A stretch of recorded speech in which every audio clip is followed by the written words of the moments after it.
Hoy en día vamos a hablar de la crisis de la deuda externa de América Latina en los años 80, la cual representó el final de una larga fase durante la cual América Latina había experimentado un gran avance relativo en la economía mundial. Además, esto generó un quiebre radical en las tendencias de las políticas económicas que habían predominado desde los años 1930 en adelante. El rápido proceso de industrialización ya se había interrumpido a mediados de los años 1970, pero la crisis de la deuda consolidó esta tendencia. Los esfuerzos de apertura del mercado se generalizaron a mediados de la década de 1980. Las reformas tomaron así raíces profundas hasta que la primera década del siglo XXI vio aparecer una nueva divergencia entre los patrones de política económica de los distintos países. Esto debido al surgimiento de tendencias políticas y sociales que le dan un valor al Estado nuevamente.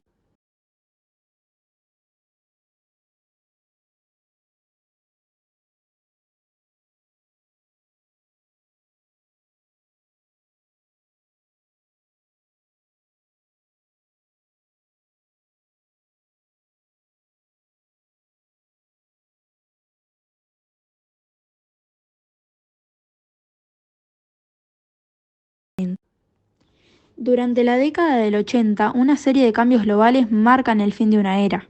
Esta década, que inicia con la crisis de la deuda externa latinoamericana, está marcada por el desmantelamiento del estado de bienestar, lo que se puede comprender como el paso de una seguridad social para algunos a una seguridad social para todos los ciudadanos. Entre 1970 y 1982, los flujos internacionales de capitales, que sientan las bases de las tan nombradas deudas soberanas, crecen en América Latina y en África puntualmente. A este punto, los acreedores no miden los intereses o las consecuencias de las condiciones que estos imponen.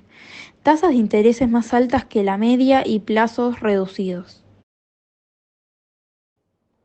Los gobiernos, principalmente los dictatoriales, se endeudan para cubrir el déficit público, para financiar la compra de armas y para además pagar los servicios de deudas previas.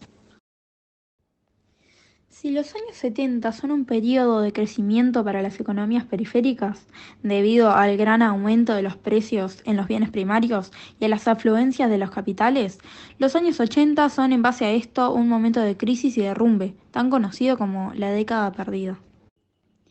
El detonante de tal crisis es el aumento de las tasas de intereses por las nuevas políticas monetarias de Estados Unidos.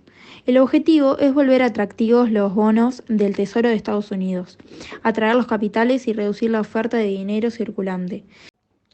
Luego de pasadas una década, el dólar recuperó su valor y, con la caída de capitales afluentes y para saldar sus deudas, los países subdesarrollados deben pagar tasas de intereses cada vez más altas y en plazos muy cortos y reducidos. Ya por el año 1982, México, con las reservas agotadas, declara la suspensión de pago de la deuda y de la devolución del peso. Así es como se inicia tal crisis de la deuda externa. La falta de información del FMI y de los gobiernos, sumadas con el escaso control sobre el endeudamiento, genera una gran explosión, la cual se hace más fuerte con la globalización financiera. La crisis se propaga en los países con economías subdesarrolladas, afectando no tan solo a América Latina, sino que también a algunos países de Europa, como Italia, otros de Asia, como Corea del Sur, y la mayoría de los países africanos. Junto a todo esto, el PBI per cápita se desploma, las reservas se desvanecen y los términos de intercambio caen con un gran impacto. El capital se concentra en grandes compañías, por lo tanto las pequeñas o medianas empresas no tienen el acceso a financiarse para poder resistir tal crisis. La suba de precios sumado con la inflación trae a más mujeres y niños al mercado laboral. En medio de esto se oyen las voces de las personas que rechazan la intervención estatal. Junto a esto se critica al Estado como un pésimo asignador de recursos y se celebra al mercado como uno de los mejores mecanismos de distribución de tal riqueza. En 1989 se lanza el Plan Brandy, una estrategia para reestructurar la deuda externa adoptada por varios países de Latinoamérica. Este programa permite a los mercados financieros internacionales abrir sus puertas para reducir sus deudas.